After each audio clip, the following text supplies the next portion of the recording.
രമണിയെ ഒന്നും കൂടെ വരിക. ആ വന്നോര് പോയോ നോക്കുക. ഇനി മേലാക്ക ഒരാളെ കല്യാണം നടത്താൻ പാടില്ല അയാൾ. പോരിങ്ങട്. അപ്പുണ്ണിക്ക് നല്ല കച്ചവടാണ്. അപ്പുണ്ണിയേ പടച്ച തമ്പുരാനെ ഇതെന്താ കൂറാട്ടത്താടിയമാതിരി കിടക്കണു? കോയനെ കോയെ ഒന്ന് പൊക്കുക.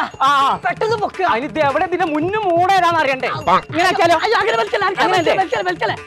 ബസ്സിലൊക്കെ കേറിയിരിക്കണോ കോയെ?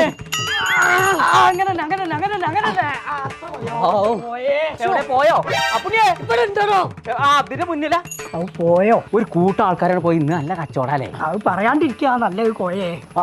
ഓല് വന്നതിനെതിരെ അജ്ജ് ഇങ്ങനെ കിടക്കണു. ഒരു ജാതകം നോക്ക അങ്ങോട്ട് വന്ന ഞാനാണെങ്കി 10 ൽ 10 പൊരുത്തെന്ന് പറഞ്ഞു. എന്നിട്ടോ ജാതകം ആകെ തെറ്റി. എന്നിട്ട് എന്റെ 10 പറ്റിട്ടാ പോയത് കോയെ. തന്നെ കോയ വേണ്ട. ഊരെ ചവിട്ടി മുട്ടും. ഓല് ഈ പഞ്ചായത്തൊക്കെ കഴിഞ്ഞു വയ്ക്കും.